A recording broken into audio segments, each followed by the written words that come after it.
falar um pouco do tabagismo e como a psicanálise pode ajudar no tabagismo. O que as causas e como parar de fumar. O tabagismo é conhecido como uma doença crônica relacionada à dependência da nicotina.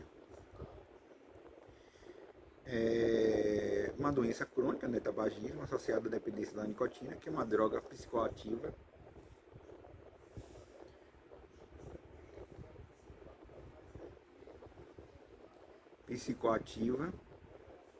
presente nos produtos derivados do tabaco na classificação internacional de doenças.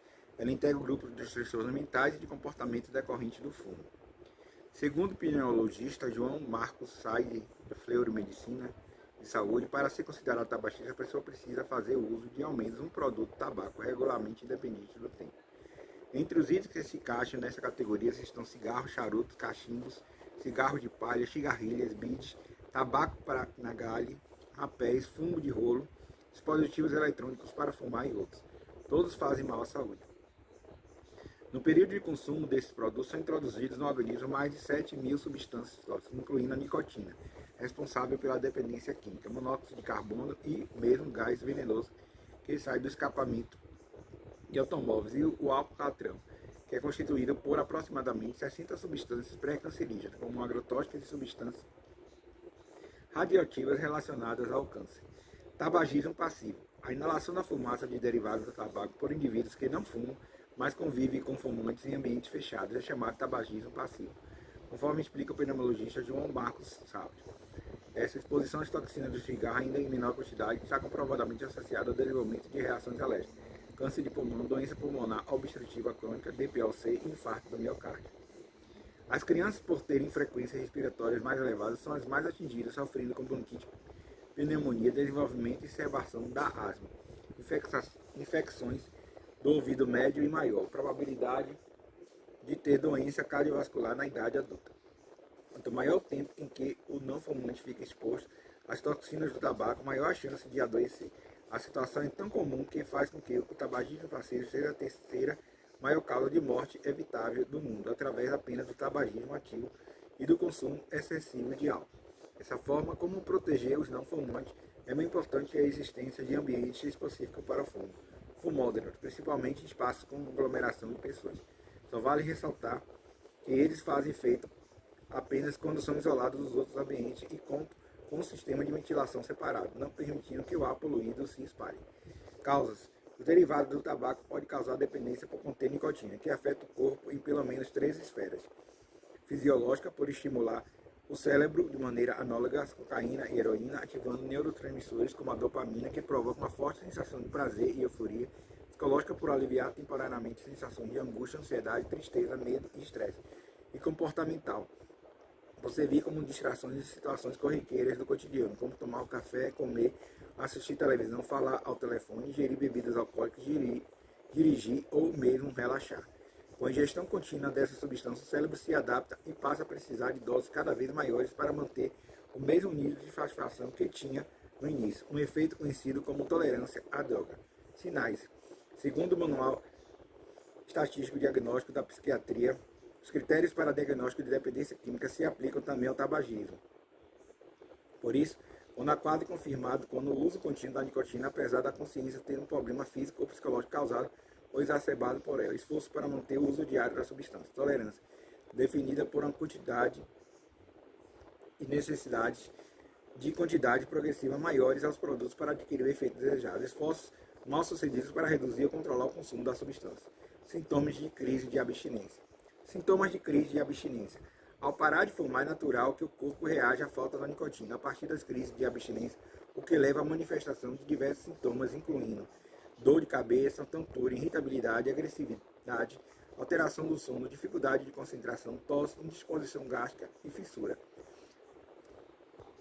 Nem sempre os fumantes em tratamento serão afetados por esses sintomas. Quando for, a situação tende a se normalizar entre 1 ou 2 semanas.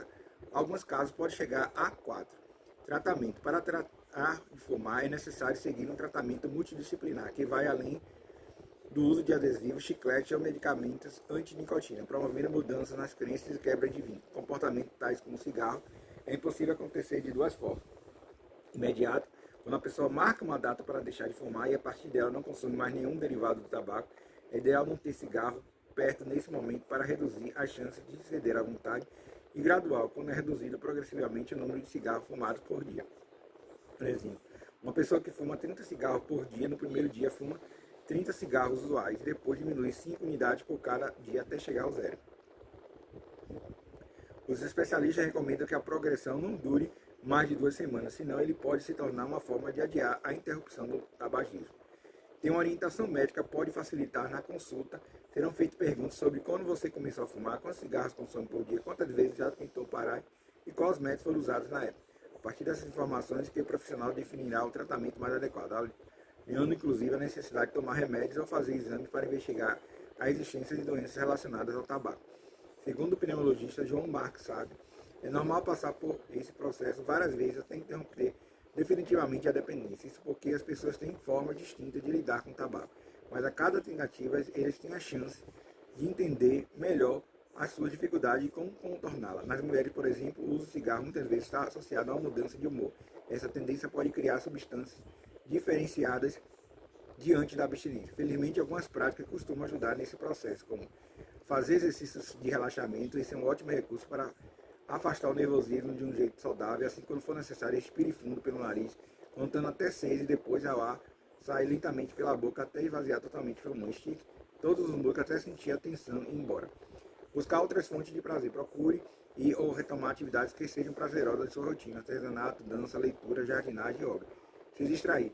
Quando surgir a vontade de fumar, você pode buscar distrações como chupar gelo, escovar os dentes, beber água gelada, comer uma fruta, conversar com um amigo, manter as mãos ocupadas rabiscando algo.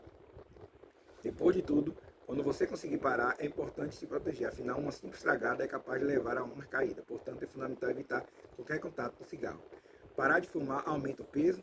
Com a diminuição do consumo do cigarro é comum melhorar o paladar e regularização do metabolismo, que pode resultar em um aumento de peso. Apesar disso, durante o processo de parada é importante procurar comer mais do que de costume, além de evitar doces e alimentos gordurosos. A manutenção de uma dieta equilibrada com alimentos naturais e de baixa caloria também pode ajudar ao controle do peso, assim como a prática regular de atividades físicas, ingestão bastante de líquidos e preferência a água e sucos naturais. Existe tratamento gratuito para parar de fumar. Atualmente o Brasil conta com o Programa Nacional de Controle do Tabagismo, que oferece tratamento gratuito para parar de fumar do SUS. Neles são incluídas avaliações clínicas, orientações individuais ou grupos, se necessário oferecimento de medicamentos. O melhor serviço está disponível em todos os estados e no Distrito Federal.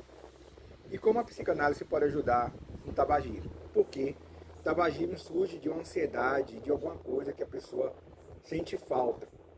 E a nicotina substitui essa falta, dá prazer, né? Relaxa. E como uma psicoterapia pode ajudar? Através da terapia, o paciente vai entender que existem outras maneiras de ele sentir prazer. Não, e a nicotina não é essa fonte saudável, entendeu? Aí, através da terapia, ele vai entender que existem outras fontes também, como uma caminhada, uma conversa, uma técnica de meditação, uma técnica de relaxamento. E isso vai ajudar o paciente a entender essa ansiedade dele. E tratando a ansiedade do paciente, a gente consegue diminuir também que essa ansiedade leve ao consumo do cigarro. Então a psicanálise pode ajudar através da psicoterapia, fazendo o paciente entender por que surge essa ansiedade dele, que leva ele a fumar. Certo? Psicanálise e tabagismo.